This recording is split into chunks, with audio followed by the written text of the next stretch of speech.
opening round of any racing season is tough. But when the series is the Trans Am Championship and the circuit is Long Beach, it can be downright brutal. The confines of the track and the brute force of the machines makes it as much a street brawl as a street race. And to have a chance to win, you must first simply survive.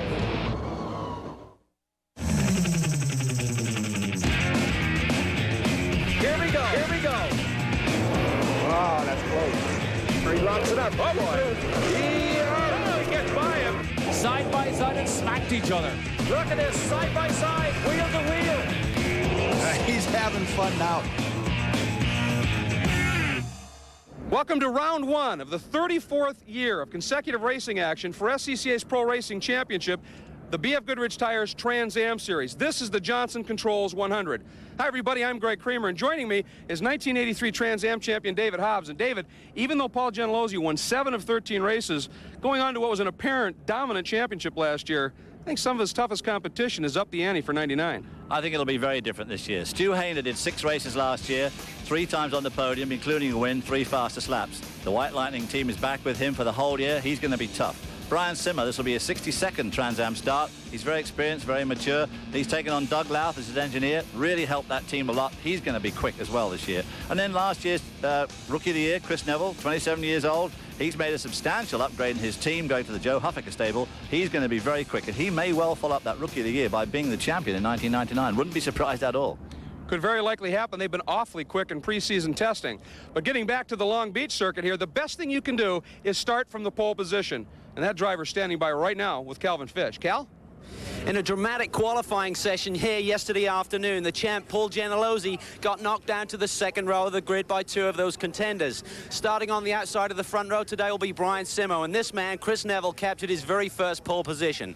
Chris, new team, brand new race car. What are the keys to success here today in Long Beach? I think we're just definitely going to have to keep it out in front. Pole's the best place to start. There's only a couple passing zones here, so hopefully we'll keep it in clean air and let Paul and Brian beat up on each other back there, and hopefully we'll take the checker. At the moment, this is a one-off program for you. How does the future look for the rest of the season? I think if we stick it on the podium today, I think we'll probably be at Mossport. Well, always the keys here at Long Beach is to keep it inside the ring, and today the ropes have changed. For a number of years, this Long Beach circuit has remained virtually unchanged. That is until this year. It's tough enough, but they've added a brand new section, turns 1 through 5. And our other expert analyst for this event, 1989 Trans Am champion Dorsey Schrader, is going to take a look at it. Dorsey? As temporary street circuits go, Long Beach has always been one of the very fastest. With its long front straightaway, Trans Am cars have been known to reach 165 miles per hour. But in 1999, a revision to the track. The front straightaway, it's even longer yet. In practice and qualifying, cars over 170 miles per hour.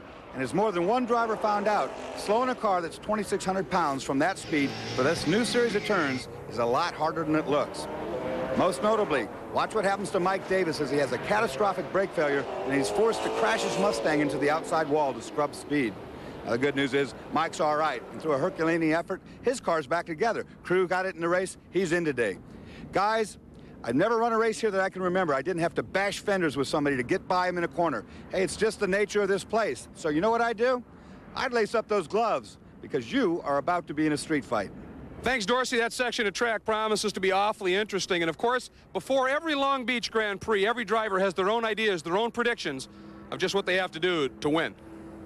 We can win it. It's going to take some luck and some skill and some brain power. I don't know if I have all 3. Good luck. Okay, thank you. I'm not going to get overconfident because I think Paul's still going to be tough. So I'm predicting that we're going to finish way up there in the front, but, you know, if push comes to shove, I'm going to try to make sure I bring it home this year. Hey, give me a prediction for Long Beach. Who's going to win it? I feel the love. I'm going to lead every lap and win the race, and then I'm going to grow a lot of hair. Oh, Rogaine to the rescue.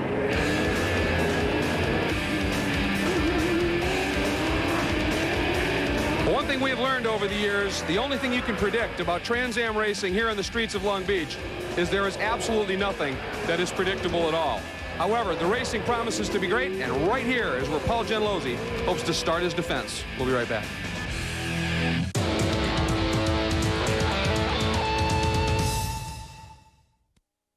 Today's coverage of the opening round of the B.F. Goodrich Tires Trans Am Championship here on Speed Vision is being presented by B.F. Goodrich Tires. Take control. This Speed Vision program is brought to you by Farmers Insurance and your farmer's agent. Farmers gets you back where you belong.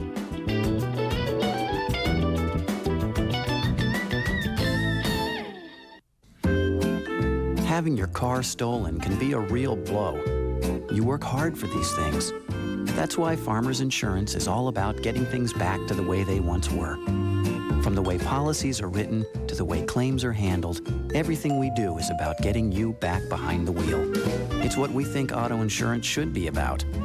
Let's face it, if somebody really wants your car, they're going to get it. But with Farmers, we can at least help get you back where you belong. Are you tired of waiting for monthly car magazines? Don't wait, get Auto Week. Start Auto Week racing to you every week. For a true car lover, once a month is not enough.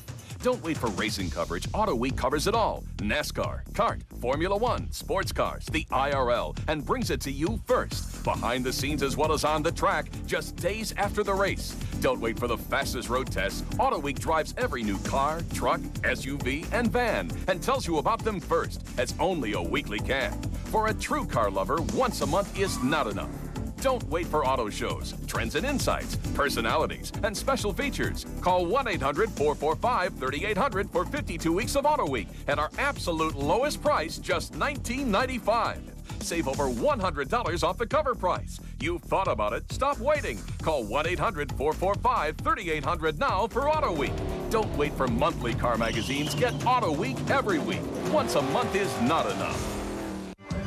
Welcome back, everybody, to Long Beach as we are ready for racing action. We're kicking the season off once again for the B.F. Goodrich Tires Trans Am Championship. This is the Johnson Controls 100, and you'll note it is not only the first race of the season championship, it's the first race of a new program from Johnson Controls, the Johnson Controls Triple Challenge. $50,000 bonus for any driver who wins all three of the Johnson Controls sponsored races right here at Long Beach, and then in August at Detroit and at Grand Rapids. So that is what we were looking for right now. Now, Long Beach is a place that always draws out celebrities. Some of them are celebrity drivers. Not often that they're very good, but there's one who's excellent, and he's with John Visignano. It's difficult to refer to Craig T. Nelson as a rookie, especially after 7 years of very competitive driving all over the world. But in fact, this is his first Trans Am event. Now, Craig, in 1991, you were on pole position here for the celebrity race, finished third, and you're starting your first Trans Am from the 12th starting position, surrounded by a very competitive grid. This has to be one of the highlights of your career. Yeah, it is. I mean, I'm really thrilled to be back here. It's a difficult racetrack, and it's really hard for me to get in front of the car, I want to say. I'm a little bit behind it still, but I'm enjoying the ride a lot. And the team that you're with, my gosh, they broke every record in the book last year. Right. Won the championship in a very decisive manner. Right. Even more pressure for you to do well. Yeah, it is. I mean, Johnson Controls and HomeLink and Paul Gentilozzi have really given me an opportunity to do this, and I'm very, very thankful for it. I was honored when Paul called me to do this, and I wish I were a little bit more competitive right now, but it's taken quite a bit for me to get used to these cars. The brake zones I'm late in. I'm not up to speed yet, but I'm trying to hang in there with all I got. I'm really kind of memorizing the track still, so... and it's taken a long time because the Ginkgo hasn't kicked in. Well, a lot going on with Craig T. here in Long Beach. Well, thanks, John. And again, you mentioned that he starts in the 12th spot. Let's take a look at the starting grid. On pole is Chris Neville with Brian Simmel alongside in row 1. Gentilozzi and Lewis will be starting row 2. In row 3, it's Johnny Miller and Randy Ruhlman. Row 4, Max Lagarde and Leighton Reese. Going to row 5 now is Lou Gelati and Hayner. Then it's Menon and Nelson in row 6. Row 7 will be Peter Shea and Smith. Dreese and Ruhlman in row 8. Row 9 is Pelkey and Gregg. Coleman and Cipottini will be in row 10.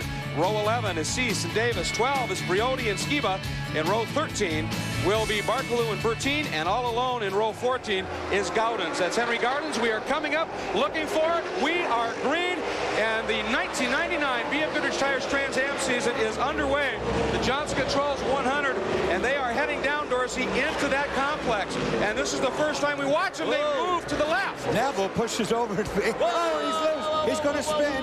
He's going to spin. It's going to block the track. We're going to have no room here. Just what we certainly did not want, and certainly what Chris Neville did not want. We saw right at the top of the show that it's very important that he keeps those sponsors this year, and this is not a good way to start. And of course, this is the dreaded trouble. Track's completely blocked. We talked about this earlier. It's such a tight section with a spun-out car. Look at all these cars. Nowhere to go. These two are hooked together. No way to break them apart yet. These guys will get around now. Oh, there was almost another wreck with Leighton Reese trying to get underneath Neville. Neville's car is hurt substantially. Flat left front corner. His race is done. That was Stu Hainer hooked with him. These guys, their race is over. Also, Bottle of Lou Gelati was right in that mix as well. And that's a tough break, that first turn, causing the problems. And Brian Simmel, Dorsey, he was able to sneak through. Yeah, Brian Simmel, the recipient, he read that perfectly. He saw all that action. He went the right place. He found the hole, got through, not a mark on that car. This changes the whole complexion. And I believe we have a red flag. A red flag has come out as a result of all of that. So Brian Simmel, well, we'll have to see. They had not completed a lap at this point, so we'll see how that plays out. Let's go back and take a look at exactly what happened, and it looked like Neville just got in a little too hot, Doris. Well, a couple things happened right there. Neville was going to try to protect his line. Look, he'll move Simmel over. He starts driving over to Simmel. He's going to bump him right there, try to get him out of the way. Now, with all that, he's a little offline. It was just an IndyCar race run, and there's a lot of marbles out there. He turns in, no grip. They touch, that almost saved him. Now he's going to spin. Watch Brian. Brian knows he's going to go out to that outside, gets around that as well to the inside. That was Gentilozzi in the one car, but then here comes the carnage. Nowhere for these guys to go. Hainer never saw it, did he, David? He really clipped him hard. They couldn't see what was happening there. You see him going around. At this stage, he's managed to get away with everything. Look at that. Gentilozzi misses him. But look at this. Right out the middle of the pack. He's blindsided. Stu Hainer comes up. So there's two of our favorites for the year out of this race before it even starts. Yeah. Let's go on board here. This is with Simmel at that point. And there you see Neville. And right there, the back end just skated out on him. Brian read that perfect. He got on the brake just enough when that hole opened up, got on the throttle. Otherwise, he would have been hit from behind more than likely. Yeah, and he was lucky, too, there that Neville didn't roll across the track and close that door that he was going through. And, of course, Paul Gentilozzi just squeaked through on the other side. So there we see Mike Lewis sitting in his car, ready to pick up some of those places that have just been opened up in front of him. Well, he might very well be looking forward to the restart. Red flag here at Long Beach. We'll be back to sort things out here in just a minute at the Johnson Controls 100.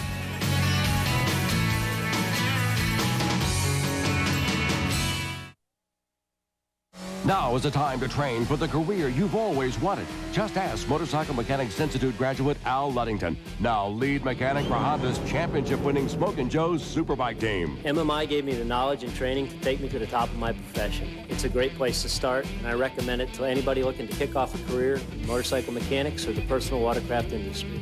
Change your life with one phone call, 1-800-994-3664. That's 1-800-994-3664. Call today. If you've ever wondered what it's like to actually drive a Winston Cup race car, I got good news for you. Hi, I'm Richard Pitt. At my schools, you'll drive a real Winston Cup style stock car at one of the best racetracks in America. Our expert staff and professional drivers will acquaint you with the track, the safety gear, and the car. Then you'll take your turn behind the wheel, run some laps, and then receive personal feedback when you get back in the pits. For more information, call 1-800-BE-PETTY. What do you call home? This? 4 walls and a roof so your poor head doesn't get wet? Not here. This is Speed Vision. And now we have Motorcyclists with Dave Despain. Get all the dirt on motorbikes every Tuesday at 7:30 and 11:30 p.m. Eastern. Oh, beautiful, for spacious skies, for amber waves of grain, for purple mountains, majesty, above the fruited plain. America, America. When you have it your way, it just tastes better. Well, welcome back to the Long Beach Grand Prix, and Chris Neville has made his first pit stop right off a pole position under a red flag. Now the team is ready to go. They are ready to fix this car, but of course under a red flag they aren't allowed to touch it until everyone is back in line and the green flag falls. A very frustrating situation. They are looking inside. They are analyzing exactly what has to be changed. all the bits and pieces are ready to go. Now with these Trans Am cars, there's a lot of crushable area up front. You can rip these front ends up a bit without really getting into any serious cooling or suspension work. So hopefully Chris Neville, and he did say that Brian Simo was leaning on him a little bit. You guys in the booth have the video, but he certainly felt something before the back end let loose. So we'll analyze that a little bit more later. But right now, Chris Neville sits for the longest time of his short career as a pole setter in Trans Am. They're going to fix this one, guys. These guys don't know how to say no. Calvin Fish, you are down the pit lane. Well, the man who finished second here last year, Stu Hainer, is already out of this event. The number 58 Camaro came into the pits. Severe damage to the front end of the car. The left corner is severely damaged, and they've called it a day. Stu has jumped out. He's gone to the back of the paddock, and we'll try and catch up with him in a bit. Thanks, Calvin. It's just been a frustrating weekend for Stu Hainer. They came in with a new car package that they'd arranged, never really were able to sort it, and now this. Well, one of the things I saw when we were looking inside the fender right there on Neville's car is that the brake hose and its fan, electric fan, have been ripped off. They'll have to repair that. The crushable structure that Biz was talking about probably doesn't have any damage that will keep it from running, but they're going to have to do that. You look at Hainer's car, on the other hand, you saw him get airborne as he made contact with the car behind him and then got rear-ended from behind that. So he's got a left front corner that's going to have to be dealt with. I doubt they can fix that today, plus the back end stove in pretty well. He did all the damage, really, to Chris Neville's left front corner, because that's what he hit with his left front corner, climbed up the hood, and then got banged in the back himself, as you say. But of course, some of that stuff you really do need, all those air hoses, because the brakes here take a tremendous pounding on these 2,600-pound cars stopping from 170 mile an hour at the end of the straight. You need all the brake cooling you can get. Well, and the other thing too, when he turned into the corner, he was right behind somebody he never saw. I don't think Chris Neville. And then the other car moved, and he was right into him, and you can see the damage was substantial. You know, it's kind of funny listening to Neville say that the Simo was leaning on him. It's funny how race car drivers, when you get into that first lap, you've got so much adrenaline, you want to do well, and then a skirmish happens, like something happens, and you don't see it totally clearly. Actually, he'll look back at this and find out Brian, of course, was all the way up against the wall. He wasn't leaning on anybody, so it's just the way drivers are. You never think it's your fault. Yeah, it was a tough break for Stu Hainer, and right now he's with Calvin. Cal? Stu, everyone was concerned about the new configuration of the racetrack, very tight there, through there for the Trans Am cars. What happened on the first corner? Well, I'm not sure what happened up front. We started 10th, and I think I had a great start. I went around a couple guys on the outside, and just, you know, I thought I had a nice clean shot in there. I didn't get hit by anybody that I thought I was going to. And there was a car on my right and a car kind of over on my left, and we all went through the corner, and all of a sudden Neville was facing at me, and by the time I saw him, I was up like this. I mean, it was just, I don't know. You can't see from back there. It's just, you know, tons of stuff going, and I didn't see it until it happened. So it's a tough start to your campaign, Stu. I mean, you had a great run last year, 6 races, 3 podiums, and you came back stronger this year, new car. This has to be very disappointing. Well, it is, and it's disappointing mostly for the crew. I mean, we have struggled all weekend, and we've had gremlins in this thing since we started here on Friday. Our testing went perfect. We had 5 days of testing, and it was the most perfect testing we've ever had. And here we come down here. We had trouble on Friday. We had trouble on qualifying. Had trouble morning warm-up. It barely ran. They got it running, and it was really good. I mean, it felt really good. I mean, for the short time that I was out there, but it felt like it was going to be a good car for the race. And they worked so hard up until 4 o'clock this morning. So. Okay, well, Stu and the crew will certainly be back at Motorsport looking stronger than ever. That is indeed, as he alluded to, a very tough break. Let's go back and take another look at what happened. And I think the key there was Stu talking about he couldn't see. You can't see from that deep in the pack, and that's what a problematic qualifying can do. Watch this. Well, watch the beginning. What happens is Neville wants to pinch over Simo. As he did so, they got offline. It was just an IndyCar race run. These are cold tires. They haven't even completed a corner yet, so it was a little bit too much aggression for her. Right there was that big hit by Hainer, and I think the guy who got away with it, talk about luck, was Gentilozzi. He was right behind Neville, and at the last second he turned down inside. Neville drifted backwards and cleared a lane for Gentilozzi to get through without contact. So very fortunate move by Paul Gentilozzi. We are back and underway. They're going to roll it, and we're going to be back with a start here in just a minute. The beautiful Queen Mary, one of the great tourist attractions here at Long Beach, in the background.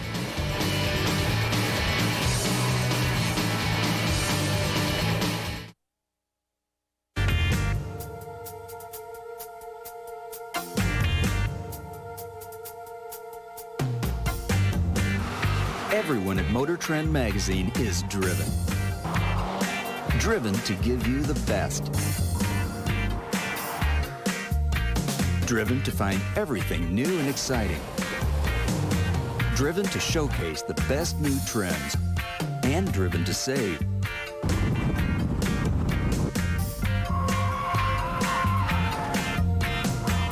Call right now and we'll send you a free issue when you subscribe to 1 year of Motor Trend.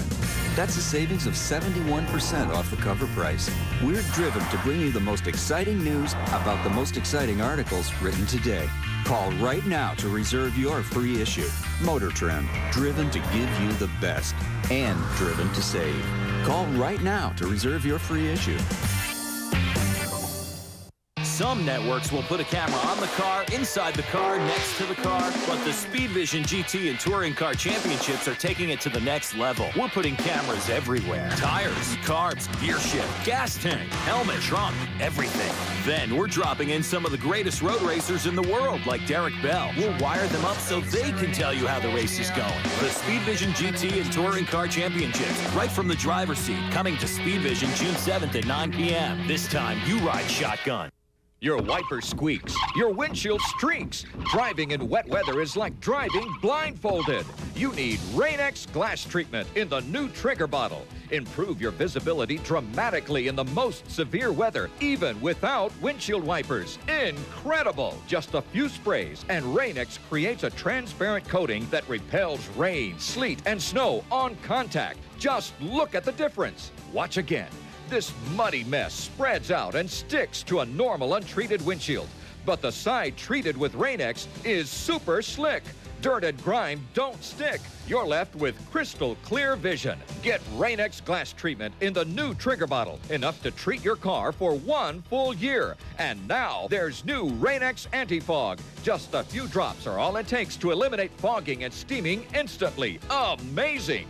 Use it inside windshields, side windows, and those rear windows too. There's more. New Rain-X Plus washer fluid concentrate with a self-measuring cap. A few capfuls in your car's washer fluid cuts through bugs, sap, and grime on contact. That's not all. Introducing the amazing new Rain-X Ultra Wash and Wax. Makes your car's paint repel the dirt and rain.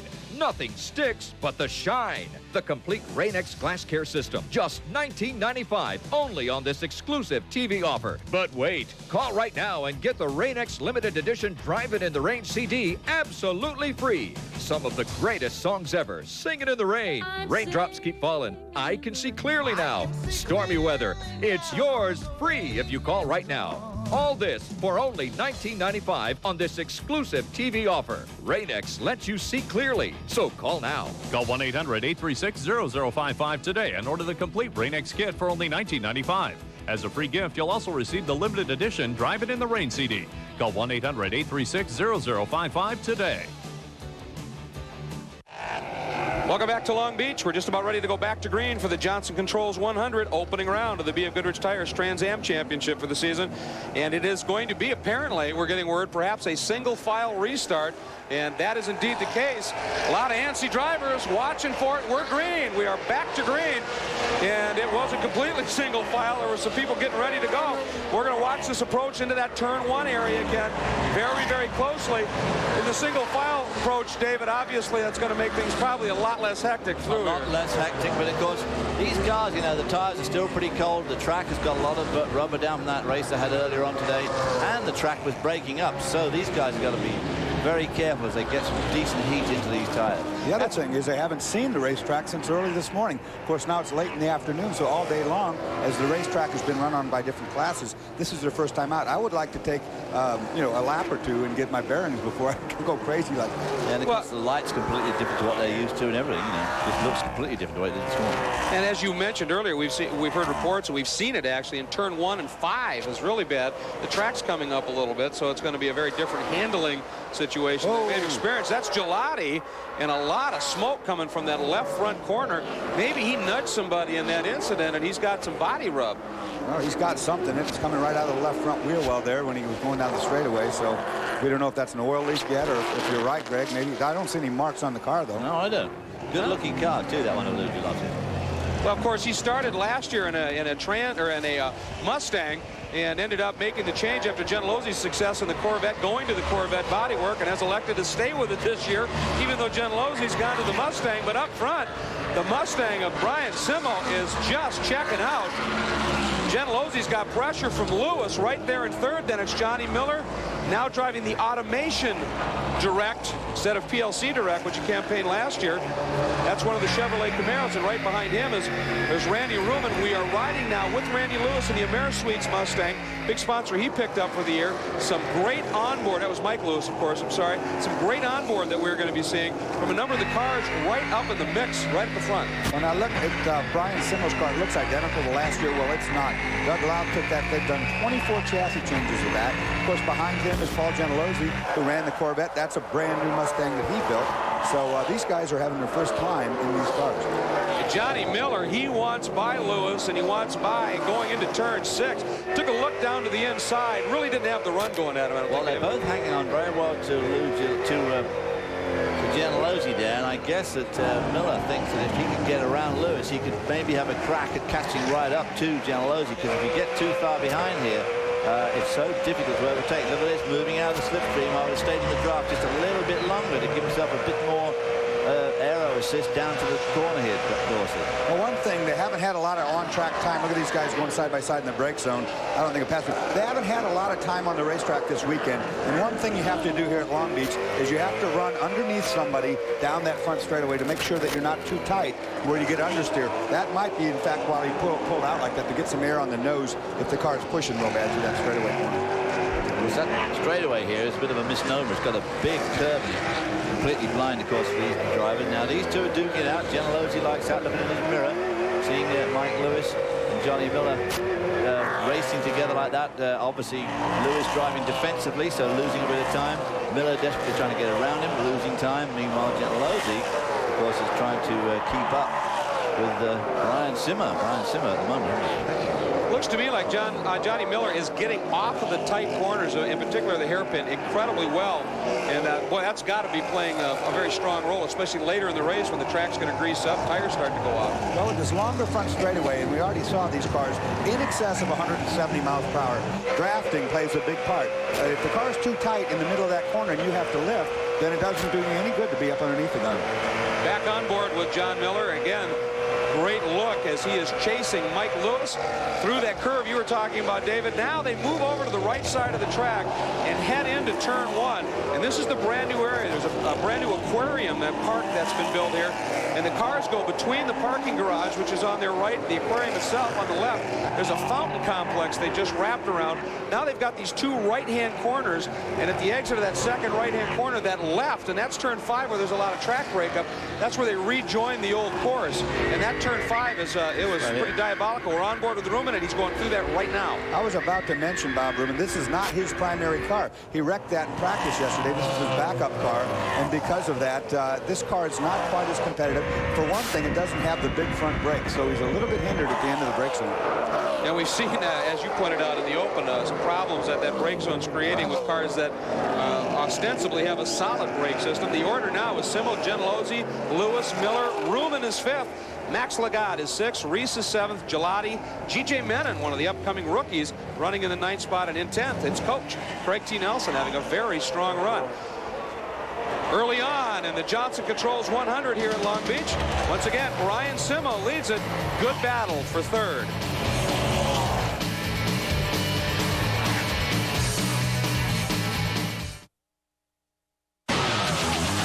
Time is running out for you to get the most bone-shattering crash video ever made.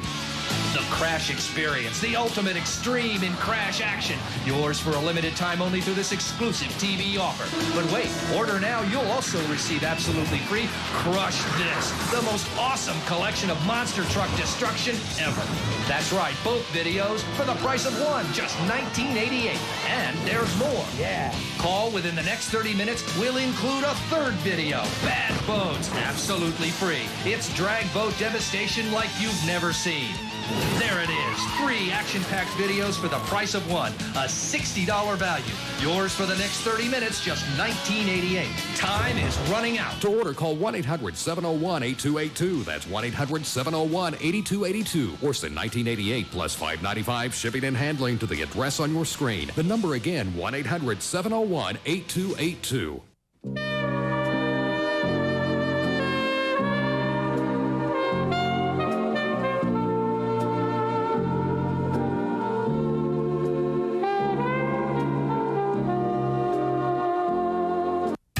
Here's a belt. Simple stuff. We wear it on the track and out on the road. You should too. Think about your family. They need you alive. Change your attitude. Buckle up, America. There's just too much to lose. Welcome back to the Johnson Controls 100 at Long Beach. Season opener for the B.F. Goodrich Tires Trans Am. That is Brian Simo, who after the carnage on the first attempt at a green has pretty much had things his own way in the Valvoline Mustang from Raceworks. That's his team. And a little twitch there as he heads into turn 6. There's Paul Gentilozzi running in second spot. And those two have opened it up just a little bit over that battle for third that we were following a little earlier. They're definitely pulling away from Mike Lewis there. But of course, as I say, Lewis is being hounded by Miller, and they're definitely slowing each other down in their Oh, Brian Simo in the pits. Something wrong with the number 2 Valvoline Mustang. I mean, that was a sudden dart right into pit lane. No idea that was even going to be happening. He was going along, just looked pretty normal, going quick through all those corners and just suddenly pulled in. Must have been something very sudden for him. In that first practice session, they ended up, I think they broke an axle or a differential, and I don't know, maybe that's cropped up once again. It almost looked like the right rear corner of the car was settled a little bit, so we're going to have to find out what's going on. He's making his way down into pit lane and going in very slowly, and he's right down, and now you know he's going right back out. He's got a stop and go penalty for something is what's happened there, guys. Boy, that was out of nowhere. He lost a ton of track time. That's a long, long pit lane because it's not just the Trans Am pit. It's the whole Champ car, kart pit that you have to go through first. I can't wait to hear what this thing is all about, why you would take the lead car. And maybe Biz can help us out on this deal. Biz? Well, the reason that he came into the pit so quickly, it wasn't even for just a stop and go, but just a visit through the pits and a very, very quick stop right at pit exit, was because they said he jumped the start. Now, I remember you saying something that the start really got going at a very quick rate, maybe of a bit of surprise, but actually he said that he did not jump the start. There's a lot of discussion down here in his pit. I'm sure we're going to hear a lot about this all throughout the weekend and after the race. What a terrible penalty. Well, only... How did he jump the start when you're on the pole? Only the SCCA has had such a boneheaded rule as jumping a restart, which they did to me, as a matter of fact, in Phoenix. That, I think, is ridiculous due to the leader, but that's one of the things. Now, Paul Gentilozzi with quite a comfortable lead, and I agree with Brian. How to ruin a good race. Yeah, that was a stupid call by them. Well, I believe the rule states that until the green is waved, you can't have any noticeable acceleration, and maybe Brian rolled into the throttle a little bit more aggressively than the officials like. That's how the rule reads. You can take your pick as to what side of it you fall on. The guy who's loving it right now is Paul Gentilozzi in the Homelink Mustang, and he finds himself in the lead. Chasing him, there is Lewis, and Miller still working him over, and he seems to get out of turn 6 out of turn, what's now turn 6, very strongly, but just does not have quite enough to take a move, try something on Lewis going into the new turn 7. And they're only just a little bit ahead of Randy Ruhlman and Max Lagarde, too. Well, you see all the stuff on the racetrack right there? They came out that corner, and that was all the spent rubber from the races today. That's the thing I was talking about. If you get offline, that thing would be just like getting into marbles. And right there, Dorsey, I think we just saw an indication of what you were talking about. Miller was right behind him, and then suddenly he had to back off a little bit, and it cost him. And Randy Ruhlman and Max Lagarde, who are now running in 4th and 5th, aren't closing. They've caught that battle. We've got a 4-car battle right now for 2nd place. Lewis, Miller, Ruhlman, and Lagarde, 2nd through 5th. And Ruhlman certainly doesn't seem to be having a problem with his brakes. We were told before the race started that his brakes weren't quite up to snuff. He's got a different brake setup. but certainly doesn't seem to be letting him down so far. But there's a long way to go here, and of course brakes really take a tremendous pasting on this circuit. And I would suspect one of the things, too, you see the drivers up behind the other car very closely. Again, Miller taking a look. Not enough. But some of that, I would suspect, it's awfully warm here today. Are they also moving offline in terms of the draft to get some air to the radiators and to those brake ducts? Well, I don't think so much. It might be more of an aerodynamic deal where they need a little bit of air on the nose. But in the meantime, we have a chance to take a look at the restart that caused Brian Simo a black flag stop and go penalty. We'll see that in a minute here. Okay, yeah, let's take a look at that, because they'll be coming out of the hairpin right here. I see nothing wrong right there except now that is completely ridiculous. There was no jump on that start whatsoever. If you got on the accelerator, it wasn't a half a car length. You get a stop and go now, but I'm not going to get in there. It's over with now. You can't take it back. But now that's the trouble, of course. You can't. There's a lot of fans here that have no idea what happened there. Well, let's go back, though. We're back on board with Johnny Miller now as he is continuing to work by Lewis. And it looked to me the last time out of the hairpin that Lewis stumbled a little bit. And he suddenly moved middle of the track to make sure Miller couldn't get by him. Twice. I mean, Dorsey's theory about this understeer on that very fast sweeper on the front straight is obviously right, because the last 2 laps, he has been right under the trunk on Lewis's car halfway down the straight and has suddenly gone big back. wreck. Look at this. Ooh. And Simo's involved.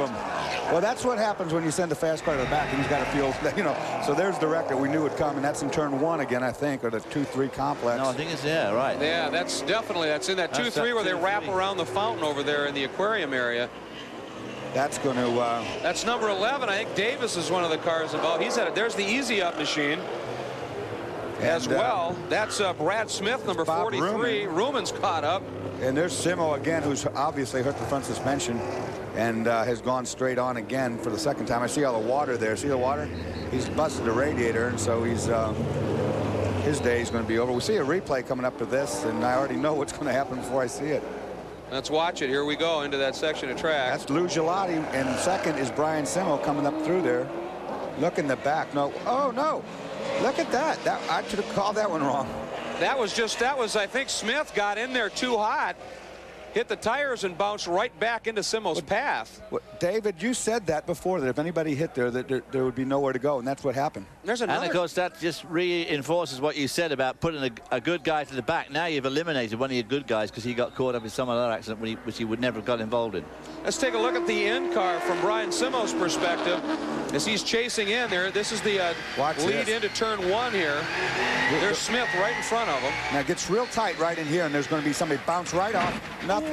There's nothing he could have done about that. No. Nowhere to go whatsoever. And it wasn't Brad Smith that went in. It was the car in front of Brad Smith. Yeah, it's not Ruman, and it's that other car that's wedged over there in the middle. I think that's number 11, Davis. And there's Simo. He's out and done. Boy, what a tough opening group of laps it has been for Brian Simo. Very fast, but very, very frustrating. And Craig T. Nelson apparently involved in that as well. The Johnson Controls 100s will be back.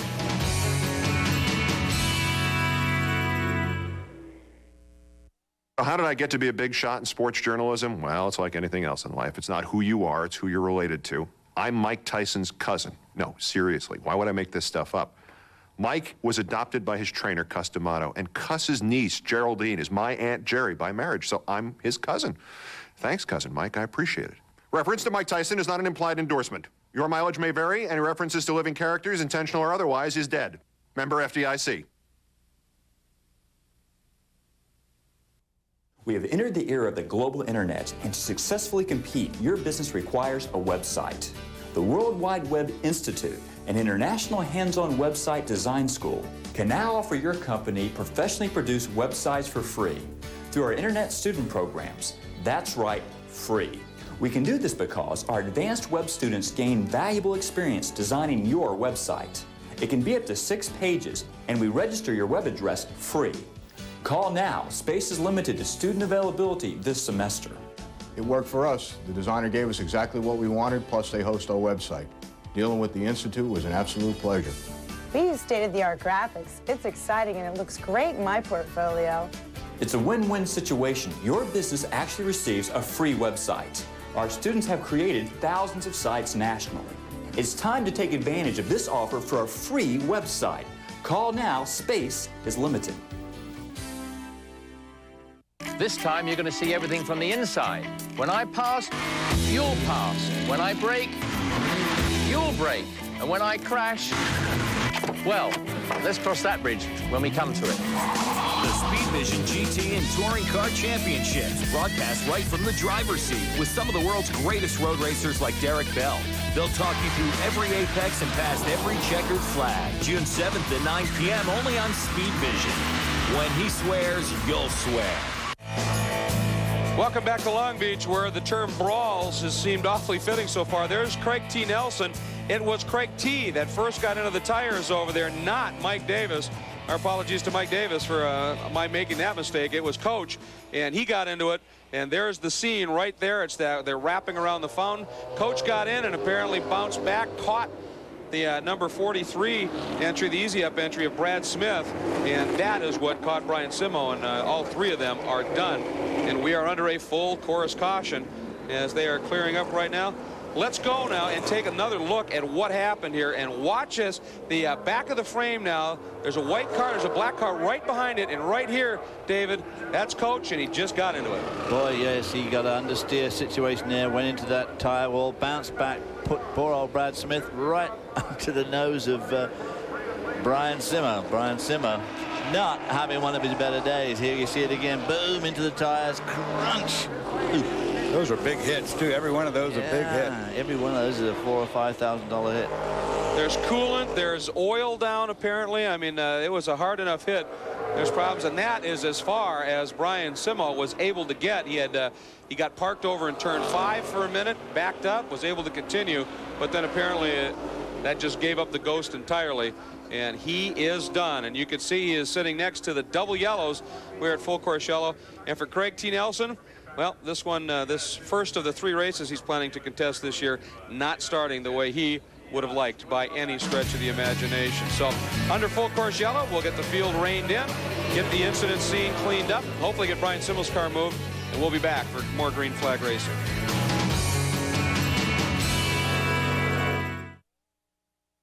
If you've ever wondered what it's like to actually drive a Winston Cup race car, I got good news for you.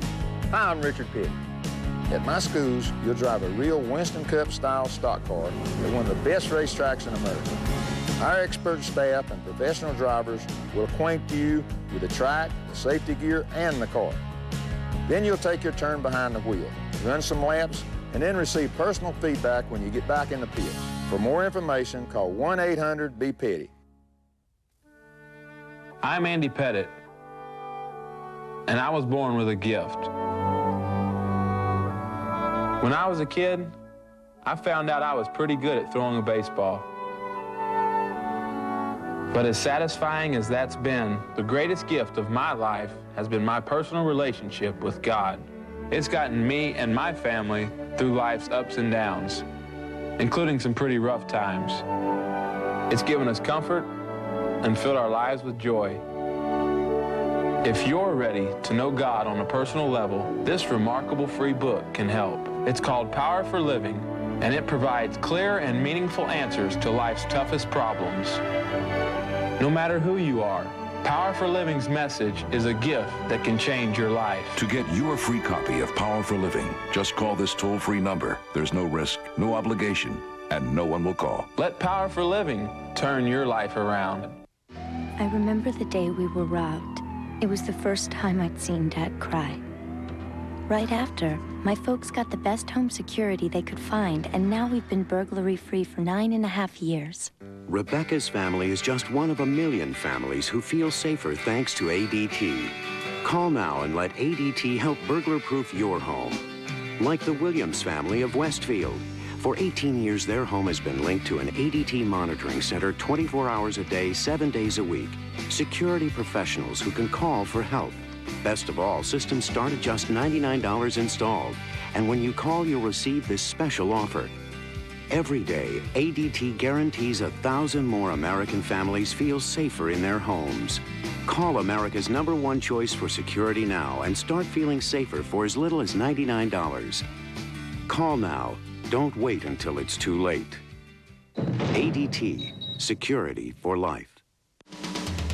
Welcome back to Long Beach, where the Johnson Controls 100 is under a full course yellow. It's the opening round of the championship, and as a result, lots of things change mechanically. Let's take a look at our BF Goodrich Tires Tech Tip.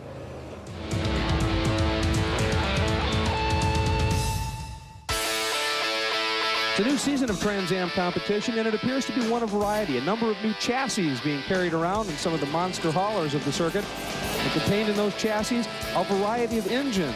And not just in terms of manufacture, there are plenty of those, but the configuration are very unique as well. Of course, when you have all of these changes, there's lots of rules to be looked after, loopholes to be closed, and that's where Kevin Bayless comes in. My plan is to try to level out the playing field, provide a more detailed technical inspection each weekend, and a more in-depth technical inspection that'll be across the board, closing up a few of the loopholes that I had taken advantage of in the past, and just make the rule book a little more sound and just make things a lot more enjoyable, hopefully, for all of the competitors, because they'll know what the rules are and what they can get away with. BF Goodrich Tires has also stepped things up just a little bit with a couple of special build compounds for the championship. It's the spec tire for the series. And of course, they are also the title sponsor this year. We do have compromises in tire design, just like in race car design. However, we have a new 200 compound for the 99 Trans Am season that is both more durable and in winter testing was faster. Well, all the testing's done. Now time to find out how it works when they're racing.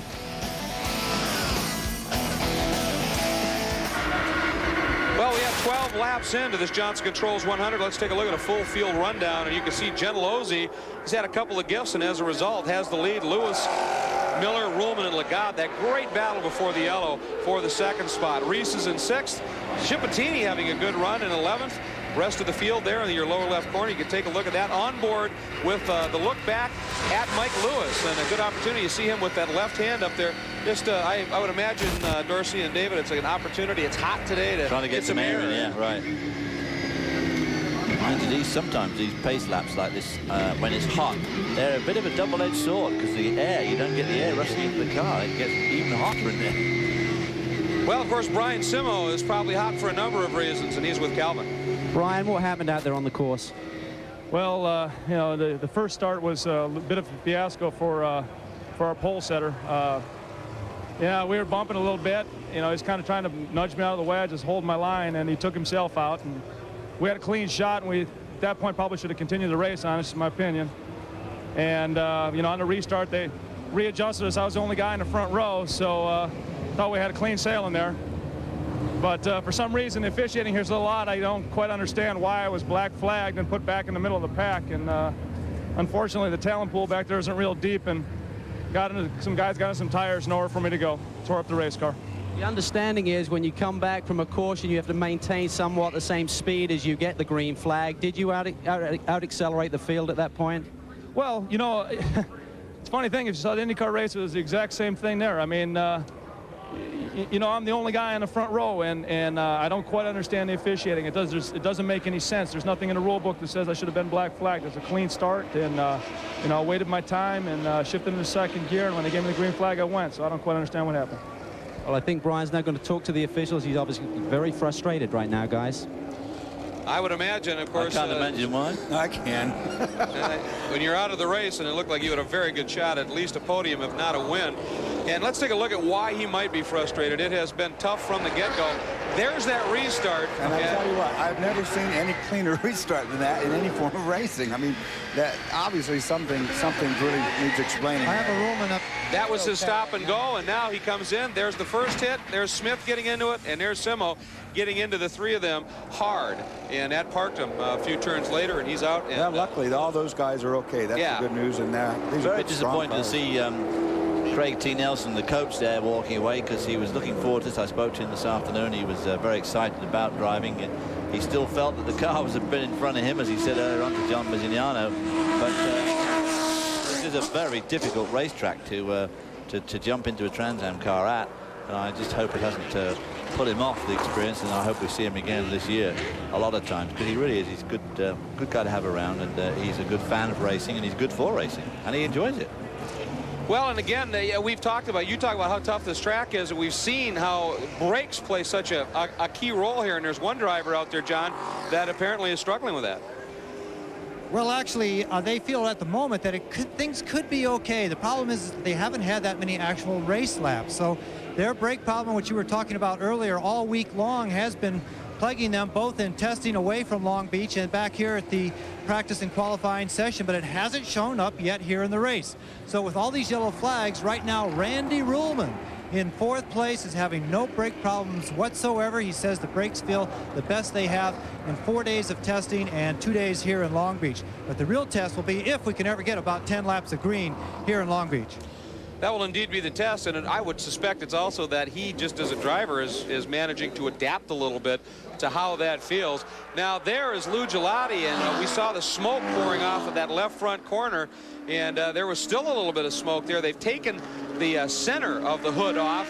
This is not one of those full where the entire front clip just sort of comes off, but he was still showing just a little smoke, it looked like. He was, yeah. That won't be doing his downforce much good. Well, I think he took the hood off thinking that he had a fender rubbing or something. Obviously, that's not the case because it's still smoking and there's no fender there. Well, he could. Flag. Oh, and there's a mechanical black flag. That red dot in the middle of a black flag is a mechanical problem, and so he's going to have to stop in and have his crew, as well as the SCCA technical staff, take a good look. And there's Craig T. Nelson. Got to be frustrated. We'll be right back.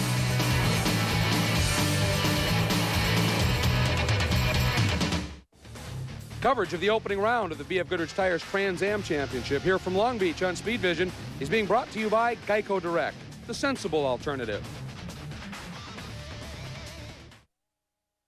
Oh, beautiful, for spacious skies, for amber waves of grain, for purple mountains, majesty, above the fruity plain. America, America. When you have it your way, it just tastes better. Darn bugs. Darn weeds. Let's see. I'll mix 2 teaspoons. No. 3 ounces. No. What'll I do? Confused, Pete? Try the Ortho Lock and Spray system. Hey, no spilling. Yep. Lock and Spray is the easiest way to apply Ortho Bug Be Gone. And weed be gone. No mixing, no measuring, no mess. No cleanup. Yes. Lock and Spray's the easy way. Leave it to Ortho. This May on the Outdoor Life Network, the rattle and hum of biking action reaches a roar with the European Spring Classics and World Cup mountain biking. Then Adventure Quest makes tracks across southern Chile's highest ground.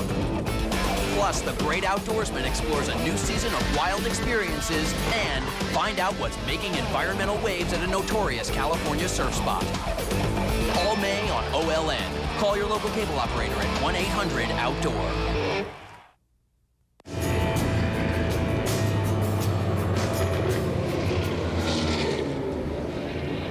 Well, the pace car working through the area where we had the contact, and the gentleman who was first into that is Craig T. Nelson, and an inauspicious start to his Trans Am career. He's with Calvin. Craig, you had the car up into the top 10, but it's been wild and crazy in the early laps here at Long Beach. Yeah, it was. It was really something in through there. I thought the car was handling pretty well. We're getting a lot of rear brake in the first turn there and coming through, and we were dicing and single file through there, and, you know, it just was an accordion. I think it was either hit the guy in front of me or hit the tires, and I just, you know, that's what I went for, is the tires, and that's what I did. And then I got hit, and then it was like, have some water and go home. There's nowhere to go at that stage. How are the track conditions? We saw during the Champ Car race that in certain sections the track was starting to break up through the new section. How is the car holding up through that area of the racetrack? Well, I thought the car was pretty well. I thought the track was a little greasy in the beginning, and then everything started coming up to temperature, and the attrition rate down here was incredible. But I thought everybody was racing really well, and then things went nuts, and I sure hope that everybody's okay out of that thing. The attrition in front of you probably thought a win was on the cards.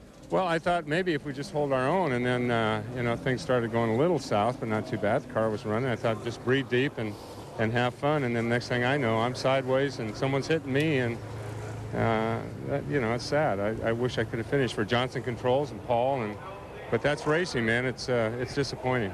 We look forward to seeing you later in the season, Craig. Yeah, thanks. Well, Calvin, it was interesting that he mentioned that he thought he was going to hit the guy in front of him, and as a result, he had to make a decision. Let's watch that replay again, Dorsey, and right there is where he decided to go to tires. Well, yeah, I don't know what exactly happened. He wasn't in danger of hitting the guy in front of him, but that is the part of the track that we talked about breaking up a little bit. Maybe the thing just understeered on him, but anyway, he goes straight in and bounces out. Nowhere to go. It's just real tight racing right there. But I said before, all these guys are okay. The cars are real strong, built very safely, and they'll clean it up, and we'll look at Lou Gelati's still going on. Lou Gelati's got his hood back now, so obviously came in on that meatball flag, came in and put the hood back. Well, yep, he's backing out, but it hasn't been all that positive for him, John Bizignano. What's going on? Well, right now he's driving with no power steering whatsoever, and you know what that's like around a street circuit. He's been in the pits twice, and he was losing power steering fluid from underneath the car. They took the hood off trying to service it. Then he was about ready to lose a lap. They sent him back out with no hood twice on 2 different stops. Then he was black flag for still losing the fluid. Now all the fluid's gone. So he's out there with no power steering on a very difficult circuit, guys. What's that like?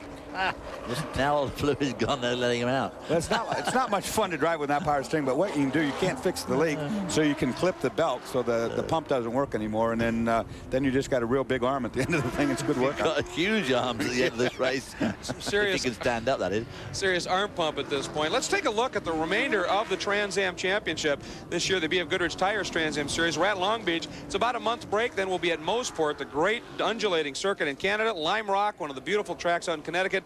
Mid-Ohio Sports Car Course, boy, a run of 3 of the best road racing circuits going. Then to Road America, then also in July, Road Atlanta, a couple of more great circuits.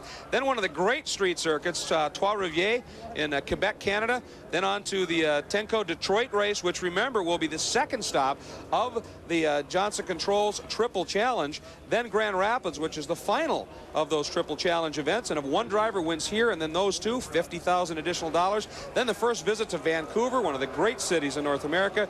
Pikes Peak, Houston, and October 17th, the season wraps up where it started in 1966. First ever Trans Am at Sebring International Raceway in Florida. And so that's the situation right now for the schedule. Going to be a very strong one. And that's our B.F. Goodrich Tires Trans Am Series. Really looking forward to our trip to Vancouver. That is a most wonderful city. Of course, it's a great racetrack, again in the streets, just like this one here. Difficult for these big Trans Am cars. They take up a lot of road. They weigh a lot, 2,600 pounds, and a lot of stopping and accelerating. So it's tough on transmissions and very hard on the drivers. But it's still jolly good fun, right, Dawes? Yes, it is. Looking right now, that is Max Legade, and I was looking behind him. Leighton Reese, that's a brand new Pontiac. It's not the one he ran last year. He's missing a left front fender. The upper part of his left front fender is gone, so he's had some sort of skirmish around the racetrack today somewhere. Well, he was the one who was right behind Hayner in that opening lap incident. I think he may have just peeled something off there, didn't get into the mechanicals, but he's had that since the opening lap of the race. He's been dealing with that situation. He builds a very, very nice looking race car, and of course this is a wider Pontiac than he had last year. He's hoping a lot out of this car. Does this all on his own. Something hanging off the back there too. That's absolutely true. He builds these chassis in Leighton's garage, a shop in Eden Prairie, Minnesota. They build the chassis. They went to a much more standard Trans Am machine this year. They've got the 5-speed gearbox, and so he's looking for some good things to happen here. We're getting very close to a restart here at Long Beach. Gentilozzi is going to want to hold on through turn 1. We'll be back. Jimmy. Where's Mom taking us? To buy a copier or printer. Maybe both. Ooh. Yeah, Mom owns her own business. That's a very important job.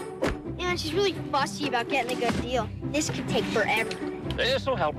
What's this? It's the number for a rebate on a Xerox digital copier printer. It'll save the day. Oh, no. So many choices. Jimmy. Hey! Mom, look! Xerox. Digital quality copies, digital reliability, the built-in laser printer, too.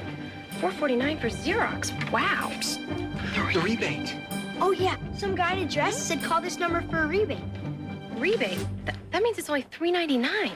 Jimmy, this is not a dress. Yeah, right. Get a $50 rebate certificate only by calling 1-800-392-4701. This week, it's Live AMA Superbike from Sears Point at 5 Eastern. We tip our hat to the first-time Superbike winner, Larry Peck. and FIM GP 500 from Japan at 10 Eastern. We cover every race except for your trip home from work. This man has a secret. It's a secret that'll give you the edge in your career, sculpt your body, and take your love life to new heights. What's the secret? It's Men's Health, America's #1 men's magazine. Each issue brings you tons of useful stuff from the world's foremost experts and reveals how you can build amazing abs with just 3 exercises, lose weight, and still eat great. Slash your cholesterol 30 points in 30 days. Plus, have great sex every day until you die. Call now for your free trial issue. Get the latest health breakthroughs for men, answers to your most intimate questions, plus step-by-step pull-out exercise posters. Find out what vitamins you need, how to strip away stress and relax instantly. Get a flat stomach without sit-ups, and double your income fast. Women, why do they have men spinning in circles? And what do they want? We tell you. Discover grooming secrets that help you look your best, buyer's guides for the latest gear, plus the ultimate adventure getaways for men. Learn how to resolve arguments fast and keep your relationships going strong. Get the latest secrets for men. Call now for your free trial issue. Keep it and get 1 year of Men's Health for just $21.97. Act now and get 3 essential guidebooks absolutely free. Discover nutritious guy meals and quick and healthy cooking for men. Sculpt a fantastic physique with burn fat, build muscle, and add sizzle to your sex life with the Men's Health Guide to Ultimate Intimacy. That's 1 year of Men's Health secrets plus 3 fabulous gifts absolutely free. There's no risk or obligation. Cancel anytime for a full refund. Discover how to supercharge your workouts, become the perfect lover, and much, much more. Call now for this special offer, Men's Health. Get in on the secret. Call 1-800-934-8877. That's 1-800-934-8877 now to get your 3 free books. We are back at Long Beach, and we are just moments away from the restart. The pace car has made the move into the back door of the pit lane, and there is Gentilozzi working his way through. Watch for it. Early green this time, probably a wise move. And look at the move that Miller got. He timed that beautifully. He is not only alongside, he's by Lewis. He's been waiting to do that for about, 10 laps. Well, I would think that both Lewis and Gentilozzi will be black flagged for that. Boy, I tell you what a jump that was. He got right around and clear of turn 1. Mike Lewis battled back to Newell Vale. This is a slippery section. Now we got kitty litter down there, too, so you got to watch out. That'll be really slippery now for a bit. Looking back from Paul Gentilozzi's car, and that is just how close the margin is. Johnny Miller running in second. Whoa. Miller getting, I tell you, Johnny Miller's having a good go here. Well, he's yet to lead a lap, and he wants to very badly. You can see that with Paul Gentilozzi. All those cars still on moderately cold tires, so you got to watch it a little bit. I suppose we should point out, too, that the top 5 qualifiers, the Fast 5, they've each got a point toward the championship now. Neville has an additional point, even though he's not going to get any more. And keep in mind that you get a point for leading the most laps and leading a lap. So if you can lead a lap here, that's going to help an awful lot in that championship chase. I suppose they're all quite anxious at this point. Through that hairpin and onto that front straight. And here's where Miller seems to be getting onto that front straight very well. But Gentilozzi got through that very efficiently. Yeah, Miller actually wagged his tail coming out there, which indicates wheel spin. The whole trick here at Long Beach is to get out of that hairpin with the minimum of wheel spin and drive all that horsepower down this long straightaway. Look at the gap that he opened up just with that little wheel spin. Through turn 1, and the lead 2 right now, but opened up a little bit of a cushion. That's Lewis in 3rd, Ruhlman in 4th, and Lagat in 5th. And that lead group of 5, there's Leighton Reese back in the 6th spot, and they've opened up a good 2.5 seconds already on Reese. So that lead group of 5 sort of out on their own. Well, most of these street circuits, that hole in the fender that Leighton Reese has wouldn't bother you. But here at Long Beach with 170 miles per hour, oh, we've got Mike Davis in the 11 car has been into the wall. Look at the right front. It's hurt again. That's over in that new section of track. And I was talking to a couple of the drivers, and they said that that turn 5 area, Dorsey, was very off camber as well. You just felt like you were falling away and skating through that section of track. Very unnerving. Well, there's several pavement changes over there, plus the pavement's breaking up. So I'm sure it's very difficult. We saw in the wreck before with Simmel, there's just not much room over there for these big Trans Am cars. Through the hairpin once again, and Gentilozzi. He hooked up good. It does hook up good. Very good indeed. Most of the guards hanging on well here today. In the 83 car, the white one, currently lying 5th there. Considering that he's not a full course caution then, just a local yellow, is it? Yeah, apparently we have no indication of a full course. Oh, he's back out of the way. That's why he's in the exit of pit lane. Right out of the way, yeah. Yeah, he must have backed in the pit out there. Good look at Randy Roman, the Preform Line Products car. There went Max Lagarde. We're on board now with Randy Roman as we work through the fountain area. That's turns 2, 3, now heading up into 4, 5, and 6. And you could see, Greg, how tight it was there. Just enough room barely to squeeze that car through there. Lewis drifting a little bit further back at Miller now, then Roman about the same margin, but Lagarde right there. And this, David, you were talking about Max Lagarde. He wasn't planning on running any Trans Am this year, and I guess his dad, who of course is the crew chief, and it's Max and Jerry is pretty much the team. He just started working on the car and kept teasing Max about it, and finally Max said, "Oh, okay, let's give it a go." He's given it a great run, right? Great run indeed, yeah. So they're going to be going away from this first race. Assuming it finishes in roughly the order it is at the moment with some nice points. And you know the way the race in the front of the race has been going, I don't know, 5th isn't a bad place to be running right now. Right. Back on board with Johnny Miller, the AutomationDirect.com machine, down that long bending front straight here. And the sales job that Jerry had to do to Max to get him to race was pretty intense. Max really was sort of set on taking the year off, and Jerry was going to have none of it. You know, we talked earlier about some of the rookies that are going after Rookie of the Year. One of them is G.J. Menon out of the Barber Dodge Pro Series. Very talented driver, but he's had problems earlier in the race, and he's standing by with Calvin Fish. Cal, what's going on? GJ, you had a great run going up to 7th position, but carnage everywhere out there on the racetrack. Yeah, it really was. I don't know what happened. I guess right there on the start, some guys got a little over anxious and decided they want to make up some ground where there really isn't time to be made up. And you know, we really thought we were going to have a good race. Unfortunately, we had a little mechanical problem with second gear. But I'd just like to thank everyone from Bolle Sunglasses and Coach Street Sports for allowing me to be here at Long Beach. Why do you think there's the jitters with all the drivers out there? Is it the configuration that they've changed for this year, or just first race of the season, some rookies in the field? Well, it's hard to say. I really think the new configuration is definitely very tight. I mean, where you have going through that roundabout in the reverse direction, it's definitely a single car. So it's tough for people to get accustomed to that. And I think two people tried to go side by side through there, and it just wasn't going to work. G.J. Menon out of the action today, but this impressive young rookie will look good at Mosport.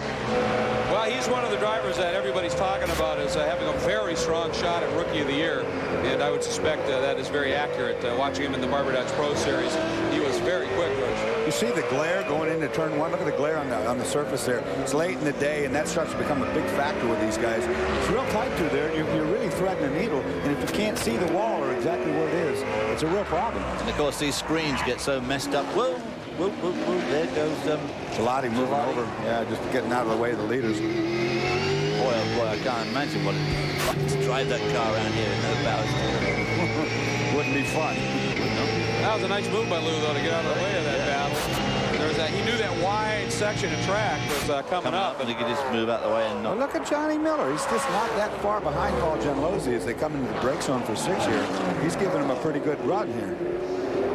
Brand new paint job, same car, but a new paint job, same sponsor, but automation is different. I guess they changed the name of it. They changed the name. What he's done this year, though, if you remember the last half of the season last year, he went with a customer car and really took him, I think, out of the picture a little bit because he was trying to focus so much on having 2 cars and keeping him healthy and fast. So that's the situation with Johnny Miller. Meanwhile, up front, that time Gentilozzi again getting out of that hairpin incredibly strong. And it's good for a lead of just over a second over the rest of the top 10. As you see them, 22 laps are in the books. Hi, I'm Bill Patrick, and this is the Insider Report, brought to you by Chevy Silverado. The 1999 Chevy Silverado is all new, and let me tell you, it really is the truck. To prove it, Chevy engineers let us go behind the scenes for a closer look at this award-winning vehicle. Today, let's look at what makes Silverado's brake system world-class. Silverado's not all about raw power. It's also about stopping distance and the performance that we get out of the new brake system. The Silverado will be the only light-duty truck that comes with not only four-wheel ABS standard, but also four-wheel disc standard. Four-wheel disc brakes help provide more balanced braking between the front and rear brakes. Four-wheel ABS helps the driver maintain steering control during hard braking. We've used some new and different tools in the new Silverado brakes. One is DRP, which is an acronym for Dynamic Rear Proportioning. DRP is an electronic system that recognizes changes in wheel speed and load variation to adjust the pressure of rear brakes. DRP results in smoother, shorter stopping distances for all varied loading conditions, even repeated braking. The Silverado also comes with an auto-track 4x4 system. With the push of a button, power is automatically transferred between the front and rear wheels whenever slippage is detected. The Silverado brake pad is thicker than the competing product. This means more life for the customer. Silverado's brake rotors and pads are 40% larger than those on our previous model, with increased surface area and ventilation. Silverado's brake pads absorb more heat and are more durable. For further information about the Chevy Silverado, call their toll-free number, 1-877-THE-TRUCK, or contact the Silverado website. And stay tuned to further installments of the Insider Report, brought to you by Chevy Silverado. Welcome back to Long Beach, where the Johnson Controls 100, the opening round of the B.F. Goodrich Tires Trans Am Series, is underway. And look at this battle. Traffic again playing a role.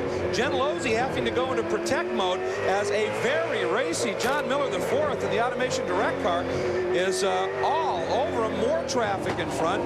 That is the Clover Enterprises car, Frank Cipottini, and that car looks wounded if they get by him clean. But, oh, look at this. That car is wounded. He's trying to make to the pitch, but he got stuck on the outside there. Now he's finally got it in the pitch. You can see he's had contact with someone. Left front's got tire marks. Yeah, left front tire is down. Lots of scraping on that car. So Frank Cipottini has got to make that long run through. That was where they had the champ car, the kart race. Here's what happened. There's Cipottini. And look at 8. Tom Coleman dives down the inside. Not going to work. Boy, you know, he's right alongside him. You think that Cipottini would have known that. Now they're doing the bump and grind right through there. There's one more for the effect. That's some bump. That's awful hard-headed racing right there. Boy, I'll say. They could have sorted that out. Yeah. Coleman may have ended up with a flat spot on his tires, but Cipottini ended up with the flat tire. That was a payback that really ended up shooting himself in the foot a little bit, I think. Yeah, they bumped 2 or 3 times early in that corner, and of course the next corner is a right-hander that came up there, and they just kept it on. You know, it just kept bumping. Some other great battles going on right here. Peter Shea, one of the veterans in this series, in the yellow number 70. That's the Entrepreneur Magazine machine. And behind him, another of the rookies, and that's Tommy Dreese, who drives the Dreese Advertising Mustang. He's teammate to Mike Lewis, and those two having a very strong run. That's the battle right now for 7th and 8th position. And Dreese on board for the full season. He's one of the favorites as well to maybe go after Menon for that Rookie of the Year. Well, Tommy is a vintage racer, actually. This is his very first professional race, so he's doing a pretty good job in there. He was all wound up about that. We see the smoking car. Oh, Gelati in trouble trying to make it to the pits, and that stacks both Shea and Dreese up, and of course Gelati makes the turn for the pit. Still smoking badly. Gelati's, it looks like engine smoke. Yeah, I think you're right. I think now the engine's let go. That was coming out the exhaust pipe, that smoke, I think. Well, I almost when he did those laps without the hood on the car, again, it is very warm here. Without that top part of the hood, does that disrupt the airflow sometimes in terms of cooling? No, it shouldn't have. It shouldn't have. You know, I think the smoke you saw initially was the power steering. Right. That, I agree, David. That came right out of the exhaust pipe. It was coming in the exhaust pipe. The hood being off wouldn't, I mean, it would affect the performance a little bit because you wouldn't be able to duct the air into the carburetor as well as you can with it on, but it shouldn't affect the heating. Well, watching the leader, Paul Gentilozzi, the home link Johnson Controls Mustang, of course, the defending series champion and the defending race champion, won it here last year, driving the Corvette when his first ever Trans Am win. Let's go on board with Paul. Well, I'll wait on that. Let's go on board and just listen as we'll get as much of a lap in as we can with the defending race winner. Watch this straightaway. It's like David said, it's not straight. That was a 170-mile-an-hour corner you were just in right there. New section right ahead. Hard braking. You're going to get a left right here across the curve. Now watch how tight for a Trans Am car. It goes right here, left, back to the right, and right back to the left again. And I'm barely threading the needle through that part there. This is all around the back of the new aquarium. A great tourist attraction here in Long Beach, apparently. Many thousand visitors. Here's where they rejoin the track here. The surface changes. There's adverse camber. You've got no help from the road at all. back on board the old circuit. Yeah, this is the long back straightaway once you make this right-hand bend.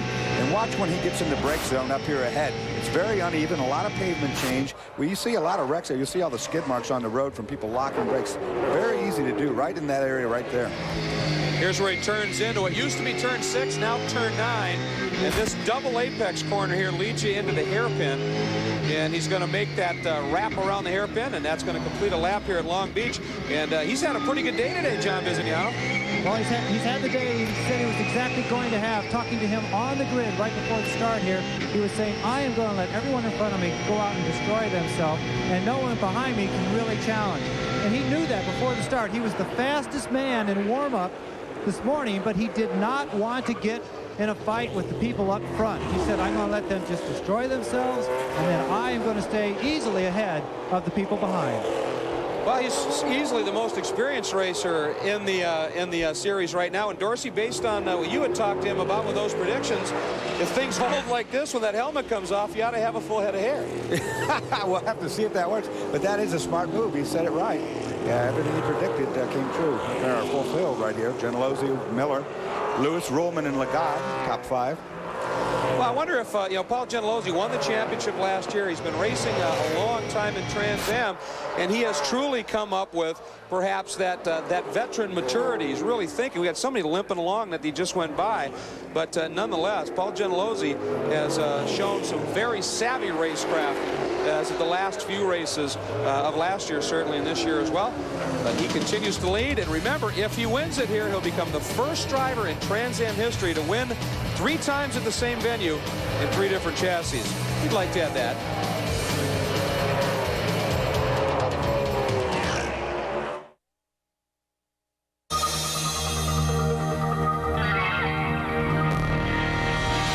Are you ready to stand up and be heard?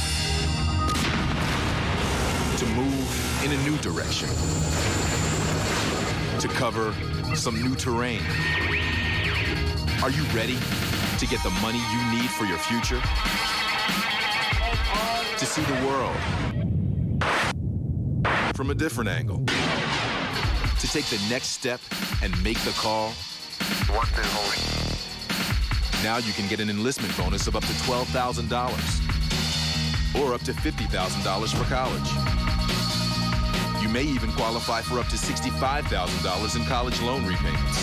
Call today. Find out more. There's no obligation. Are you ready to discover what's inside you? Be all you can be. What do you call home? This? 4 walls and a roof so your poor head doesn't get wet? Not here. This is Speed Vision. And now we have Motorcyclists with Dave Despain. Get all the dirt on motorbikes every Tuesday at 7:30 and 11:30 p.m. Eastern. You know, most men get pretty shook up about losing their hair. But today, many of them are learning about Bosley Medical. They use your own living hair to fill in the thin spots. Just look at that. It really works. You can treat it like real hair because it is real hair. Your own naturally growing hair. So you don't have to worry about it. Bosley Medical is the world's most experienced hair restoration practice. For over 25 years, they have performed more than 130,000 procedures using the innovative micrografting techniques pioneered by founder Dr. L. Lee Bosley. Each surgeon at Bosley Medical is board certified and individually trained by me. So if you want to have your own naturally growing hair back, call this number for more information. We'll send you this free video and in-depth guidebook that gives you the real facts about hair restoration. There's no cost and absolutely no obligation. So do it for yourself. Call now and get the real results you've been looking for. It's your real hair. You can't do better than real. We are back in Long Beach, and one of the great battles that had been going on has broken off a little bit. 49, Randy Ruhlman in the Preformed Line Products Coyote Fasteners machine, showing a little bit of smoke, and as a result, he's dropped back. He's now some 4 seconds behind Lewis. Anything you know, it's a left rear, and it looks like it's going to be an axle seal. I saw it come right out of the center of the wheel. We'll see if we get a better shot at it here. See the wheel right there? It's dumping axle grease. Now, he can run like that probably for quite a long time. It's dumping oil out, getting on the brake, and turning to smoke. Yeah, smoking quite a bit there, so that's not going to be helping him through here. We saw a couple times last year when an axle seal came out like that, and the car was able to continue. A couple reasons. The high-tech lubes that they use now in the back ends of these synthetic lubes are really good, even when they get low on the oil like that, and they hold quite a bit of oil in that rear end. I suppose the concern then is when it stops smoking, and you've got 10 laps to go. Yeah. A bit like Gentilozzi's power steering when it's out of fluid. Well, most of those deals have a oil cooler on the rear end, and so it's got a lot of capacity. So Randy Roman still, though, hanging on to that 4th spot. He's got Lewis in front of him and Max Lagarde giving chase. But he's got some room back to Lagarde right now, Biz, but that's got to be worrisome at best. Well, it's very worrisome, worrisome for him. But he's going to stay out on the track, guys. There's only a few laps left. They also feel that it is an axle seal, the way it's smoking. But right now, it's nothing dangerous. It could give out, but he's going to try and nurse it on home. He wants to be in a very good position at the end of this race. But I'll tell you, it's going to be tough. If that thing seizes up, he's going to come around quick.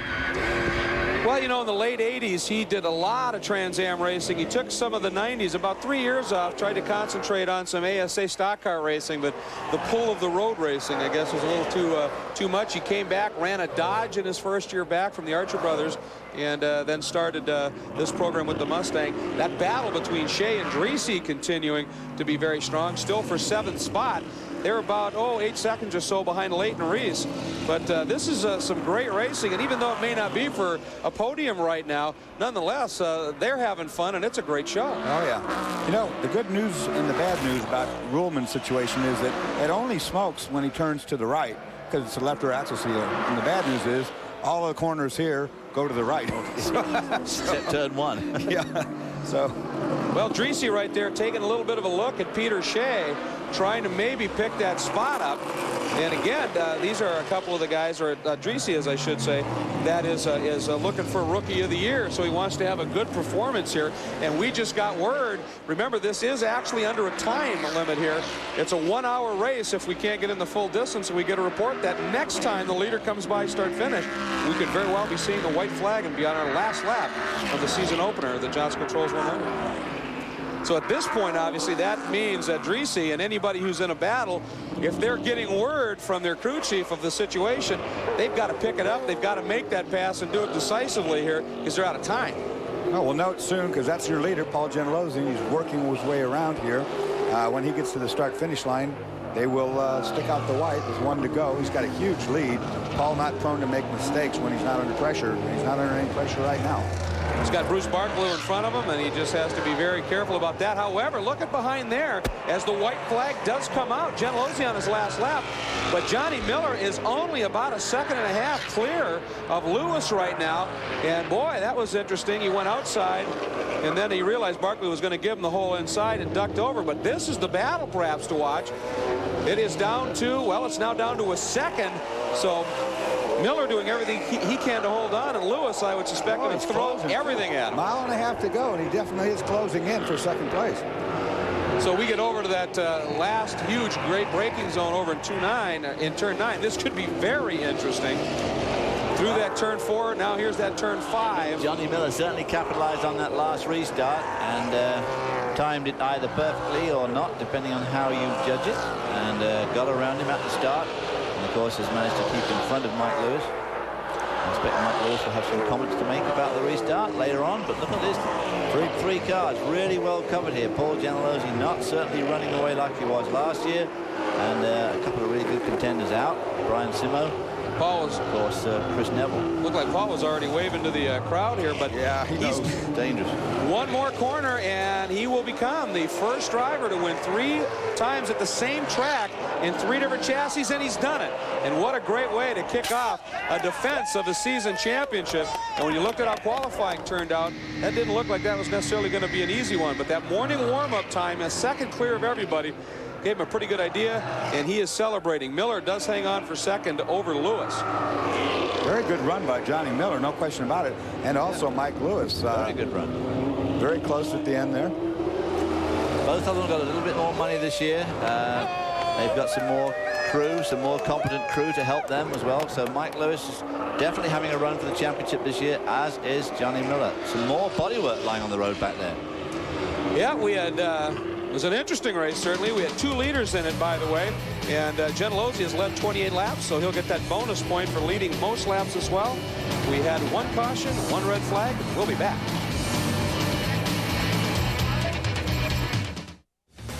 Today's coverage of the opening round of the B.F. Goodrich Tires Trans Am Championship here on Speed Vision has been presented by B.F. Goodrich Tires. Take control. Odor Eaters' feet are sweeter, fresher, drier, cleaner, neater. Only Odor Eaters insole sprays and powders have genuine Arm & Hammer baking soda. They destroy foot odor and wetness. Odor Eaters' feet are sweeter. We're on the highway of life and we're going. Yeah, we're going.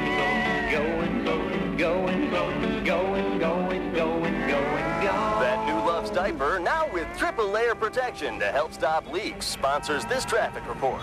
Well, get ready for delays. Really, really long delays. Hey, live and learn and then get Love's. Those new ones. Darn bugs. Darn weeds. Let's see. I'll mix 2 teaspoons. No. 3 ounces. No.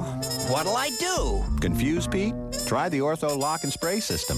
Hey, no spilling. Yep, Lock and Spray is the easiest way to apply Ortho Bug Be Gone. And weed be gone. No mixing, no measuring, no mess. No cleanup. Yes. Lock and Spray's the easy way. Leave it to Ortho. Welcome back to Long Beach, where the Johnson Controls 100, the season opener of the B.F. Goodrich Tires Trans Am, has concluded, and it was a nice, serene last lap for Paul Gentilozzi, but it wasn't for everybody. We talked about that battle for the 7th spot between Shea and Dreesy. Watch this, as Dreesy went for the move here at the end of that front straight, and guys, this was bound to happen. Well, you know what he did? That's an inexperienced rookie right there. He had the pass made pretty cleanly, but instead of squaring up and giving himself radius, he turned in early, got the thing across the curb, and around she goes and backs it right in the tire wall, David. Mm-hmm. And, of course, when you go down tight on the inside at the end of a long weekend of racing, this is a lot of rolled up rubber and dust there, and it's very, very slick. And the bodywork that Dorsey mentioned he spotted on the edge of the track was, in fact, Tommy Dreesy's, and that's what happened there. Or was it David Hobbs that spotted it all? I'm getting corrected here, and not too subtly at this point in the booth by Mr. Hobbs. But, as I said, Paul Gentilozzi had a great run, especially the last few laps of this one, and I'd suspect, Calvin, he is a very happy winner. He certainly is, and Paul, you must love this place. You scored your first Trans Am victory here several years ago. 2 in a row now. Great way to start your new campaign. Well, the other important record is it's in 3 different cars: an Oldsmobile, a Chevrolet, and now a Ford. I can't be happier. I'm a little sad for the fans because we didn't get to see as much racing as we would have liked. It would have been really nice to have a full hour of punching it out with these other guys, but we got a little bit impetuous youth and not as much thought as we might have liked. So that's unfortunate, you know, but that happens in racing. That's why old guys like me win. Tell us about that first corner and the battle going down there with Simo and Neville. Well, I had told Brian before the start, don't worry about me, I'm going to let you in. There's no reason to even worry about it. So him and Chris were banging on the way down, but Brian backed off as they got to the corner, and I think Chris drove way too deep, and his car was on its way around. Then he was sideways in the middle of the lane. I was lucky I had a spot to go to get out of the way. Great day for Johnson Controls, sponsoring the event, sponsoring the first leg of the Triple Challenge, and sponsoring the winning driver. Well, I want that 50 grand. I know we got a lot of coverage with Craig T and the tires down there, too. Great job today, Paul. Thanks very much, Calvin. An absolutely remarkable job by Paul Gentilozzi, who has come into his own, I think, as a very savvy race driver. Of course, definitely a veteran. Let's take a look at the full field rundown, the unofficial results. Gentilozzi, that great battle between Miller and Lewis for much of the race. Ruhlman and Lagarde. Reese, very settled race, pretty much by himself. Shea and Dreesy, that great battle right at the end. Greg and Ruhlman round out the top 10. The rest of the field, Bruce Barkaloo bringing home the Race Werex colors here with Simo and Menon having their problems. So that's the situation right now. Gentlemen, obviously that punch-up at the start that Paul alluded to was going to be the fact with Simo out and obviously Neville out. That took out an awful lot of potential great racing action. Let's jump down to John Bizignano, who's got our second place finisher. John? Johnny Miller, great smile on your face. You said this is not your second, this is your second time being second, but it's the first time you've been so close to the leader and almost the winner of this event. You are a very happy man. We are extremely happy. We have changed everything on our team, from our sponsor's name, Automation Direct, from PLC Direct, to everybody on the team. This is a faith deal. My wife, my crew chief Quinn, everybody at the shop, everybody that's helped us. I mean, this has just been incredible. We have really come on now. Well, and they're going to come on all season long, guys. This is a real family effort, a great team. It truly is, and of course they've now got about a month to get ready for Mosport, which will be the second round, and right there was where Paul Gentilozzi got the gift, because it looked like he had nowhere to go, and then that little bit of a kick, and he got through, and then the Grand Carambolage occurred here, and that was the incident, David. A couple of grand carambolages there. Poor old Chris Neville, very unlucky there. Paul Gentilozzi was extremely lucky. Big punch up here between Coleman and Ciappatini. Yeah, I told you it'd be a street fight. The gloves were on. We'll have to go see what happens next time. Thanks so much for joining us here at Long Beach for the Johnson Controls 100, the opening round of the B.F. Goodrich Tires Trans Am Championship. For Dorsey Schrader, David Hobbs, and down in the pits, Calvin Fish and John Bizignano, I'm Greg Kramer. Thanks so much for joining us. Look forward to seeing you next time right here on Speed Vision. History. It's equally rich at Canada's